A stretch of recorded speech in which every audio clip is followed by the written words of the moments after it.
ನೋಡಿ, ಒಬ್ಬ ಮುಸ್ಕುದಾರಿ ಅಂತೇಳಿ ಇಷ್ಟು ದಿವಸ ನೀವು ಆತನನ್ನ ನಾಯಕನನ್ನಾಗೆ ಮಾಡ್ಕೊಂಡಿದ್ರಿ. ಆದ್ರೆ ಫೇಲ್ ಆಗಿದ್ರಿಂದ ಇವತ್ತವರನ್ನ ನೀವು ಅರೆಸ್ಟ್ ಮಾಡಿದ್ದೀರಿ. ಚಿನ್ನಣ್ಣ ಅಂತಕ್ಕಂಥ ಯಾರೋ ಚಿನ್ನಯ್ಯ, ಅವರ ಇತಿಹಾಸ ಏನು?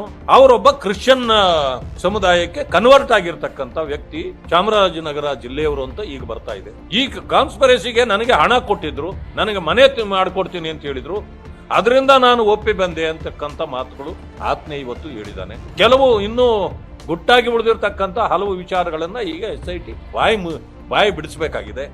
ಆ ತಿಮ್ರೋಡಿ ಅಂತಕ್ಕಂಥವ್ರು ಯಾವ ರೀತಿ ನಾಲಿಗೆಯನ್ನ ಹರಿಬಿಟ್ಟಿದ್ರು ಗೊತ್ತಿದೆ. ಮಟ್ಟಣ್ಣನವರು ಯಾವ ರೀತಿ ಗಿರೀಶ್ ಮಟ್ಟಣ್ಣನವರು ಯಾವ ರೀತಿ ಯಾರ್ಯಾರ ಮುಖಂಡರುಗಳನ್ನ ಯಾವ ರೀತಿ ಮಾತಾಡಿದ್ರು. ಅಂದ್ರೆ ಇವರಿಗೆಲ್ಲ ಶಕ್ತಿ ಕೊಟ್ಟವ್ರು ಯಾರು? ಧರ್ಮಸ್ಥಳವನ್ನ ಈ ರೀತಿ ಟಾರ್ಗೆಟ್ ಮಾಡ್ಲಿಕ್ಕೆ ಕಾರಣ ಏನು? ಕೇರಳದ ಪೊಲೀಸ್ನವ್ರು ಬೇಕು ಇದಕ್ಕೆ ಅಂತ ಕೇಳಿದ್ಯಾಕೆ?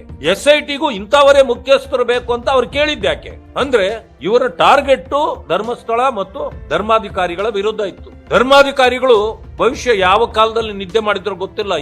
ಈ ದಿನಗಳಲ್ಲಿ ಭಾರತೀಯ ಜನತಾ ಪಕ್ಷ ಇದರಲ್ಲಿ ಸುಳ್ಳು ಅಡಗಿದೆ, ಇದು ಷಡ್ಯಂತ್ರ ಇದೆ, ಇದಕ್ಕೆ ನಾವು ಈ ಸುಮ್ಮನೆ ಕೂರಬಾರದು ಅಂತೇಳಿ ನಮ್ಮ ಪಕ್ಷದ ಅಧ್ಯಕ್ಷರಾಗಿರ್ತಕ್ಕಂಥ ವಿಜಯೇಂದ್ರ ಅವರು, ಅಶೋಕ್ ಅವರು, ನಮ್ಮ CT ರವಿ ಅವರು, ನಾವೆಲ್ಲರೂ ಸೇರಿ ಒಂದು ತೀರ್ಮಾನಕ್ಕೆ ಬಂದು ಯಾವತ್ತಿನ ದಿವಸ ನಾವು ಧರ್ಮಸ್ಥಳಕ್ಕೆ ಎಂಟ್ರಿ ಕೊಟ್ಟುವ ಆವತ್ತಿಂದ ಇದು ಪರಿವರ್ತನೆ ಪ್ರಾರಂಭ ಆಯ್ತು. ಸುಳ್ಳುಗಳು ಅನಾವರಣ ಆಯ್ತು.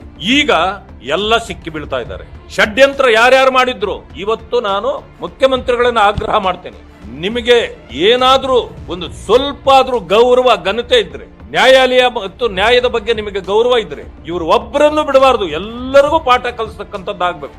ಯಾರ್ಯಾರು ಯೂಟ್ಯೂಬರ್ಗಳು ಇವತ್ತು ಕೆಟ್ಟದಾಗಿ ಇದನ್ನ ಪ್ರದರ್ಶನ ಮಾಡಿದ್ರು ಅವರುಗಳ ವಿರುದ್ಧವೂ ಕೂಡ ಕ್ರಮ ಆಗಬೇಕು. ಧರ್ಮಸ್ಥಳಕ್ಕೆ ಕಳಂಕ ಹಚ್ಚುವವರಿಗೆ ಅವರ ಜಾಸ್ತಿ ಮಾಡತಕ್ಕಂತ ಕೆಲಸವನ್ನ ಸರ್ಕಾರ ಮಾಡಬೇಕು. ಇವ್ರು ಯಾರ್ಯಾರು ಕಳಂಕ ಹಚ್ಚಿರುವಂತ ಕೆಲಸ ಮಾಡಿದ್ರು, ಈಗ ನೀವು ತಿಮ್ರೋಡಿ ಅವರನ್ನ ಅರೆಸ್ಟ್ ಮಾಡಿದಿರಿ. ಇನ್ನು ಯೂಟ್ಯೂಬರ್ ಇನ್ನೂ ಒಬ್ಬರ ಏನೋ ಇತ್ತು ಸಮೀರ್ ಅವರು ತುಂಬಾ ಇದು ಮಾಡಿದ್ದಾರೆ.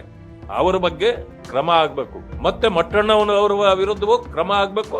ತಕ್ಷಣ ಇವರನ್ನೆಲ್ಲರನ್ನು ಬಂಧಿಸಬೇಕು. ಇದರ ಹಿಂದೆ ಯಾರ್ಯಾರಿದ್ದಾರೆ ಅದನ್ನು ಕೂಡ ಇನ್ನು ಇನ್ವೆಸ್ಟಿಗೇಟ್ ಮಾಡಬೇಕು. ಆದ್ರೆ ಇದು SIT ಮಾಡಲಾರದು ಅಂತಕ್ಕಂಥ ನನ್ನ ಅಭಿಪ್ರಾಯ. ಆ ಕಾರಣದಿಂದ ಇದನ್ನ NIAಗೆ ಕೊಡಬೇಕು ಅಂತಕ್ಕಂಥ ಒಂದು ಒತ್ತಡ ಅಥವಾ ನನ್ನ ಅನಿಸಿಕೆಯನ್ನ ನಾನು ಮಾನ್ಯ ಮುಖ್ಯಮಂತ್ರಿಗಳ ಮುಂದೆ ಇಡ್ಲಿಕ್ಕೆ ಬಯಸ್ತೇನೆ.